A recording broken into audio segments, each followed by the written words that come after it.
So my name is Suzy, and when I'm asked the question of what I've gained in recovery, I look back at some of the things that, when I first came into Brentwood, I didn't know who I was anymore. I had lost my moral compass. I had lost who I was as a person and what I morally found to be correct. I had 4 kids in 5 years. I was a great mother. Well, I thought I was. And then I realized that the principles and the values that I was living with were not the correct ones. I found that when I came into Brentwood, I gained a community of support that I never knew existed before.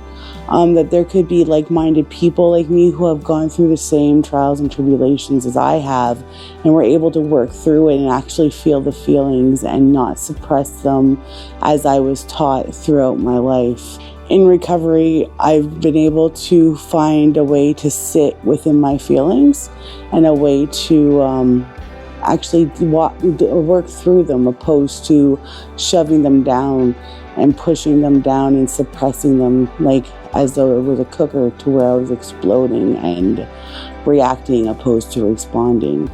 In sobriety, I have found that I can respond to people opposed to react, and that I am able to give the other alcoholic hope and help as they've given me through Alumni and the people who've walked through this path before me. I find that Brentwood is more of a community opposed to a facility. They stay with you throughout your life, and it's a never-ending battle, recovery. And when you know you're not walking alone and you have somebody else walking through the journey with you, it's a lot easier. A woman is a phone call away, and we're taught how to replace the addiction with women and connection, because the opposite of addiction is connection. The opposite of and also showing gratitude for the program here that they run by helping out the next alcoholic, being here for the other women. Being able to have transitional housing has really helped me to do one-on-ones, to get into another woman so that I'm not always into myself. The fact of learning how to include people in my life to my day-to-day basis, and my different ideas I have that I want to go do. If I include another woman in my decision, it always works out better.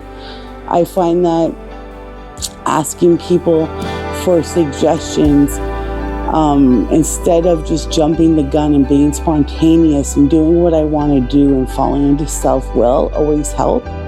When someone tells me that they're worried about me, instead of saying yeah, I'm okay and things like that, I rather reflect on it now, which Brentwood has given me the ability to do without holding anger or resentment towards a person for showing me love and caring. I find that the disease of alcoholism is right here next to me every day. I can fall into my own disease very, very fast. But with the community and the strengths and the women in my life that I have gained through coming into recovery and doing the next right best thing for myself, I have found I can get through just about anything. I'm starting to get my children back. I haven't had them in 5 years. My younger 2 need me now. I didn't know that coming into recovery until I got a phone call from a children's aid worker after about 3 weeks of being here. But the grandma couldn't take care of them anymore. So my main priorities right now are doing my kids' will and not doing what I want to do. Regardless of how hard it may seem at times, I have the women that I can fall back on to help me through any issues that I have going forward. Doing the next best thing in my recovery is listening to the women. Ask, listen, and do what you're told is just about the best thing I can do, because when I was driving my own bus, it didn't get pretty far. I didn't make pretty good decisions. And I'm learning bit by bit here that we can't do it alone. People need people, and that's one of the main mottos of Brentwood. Yeah,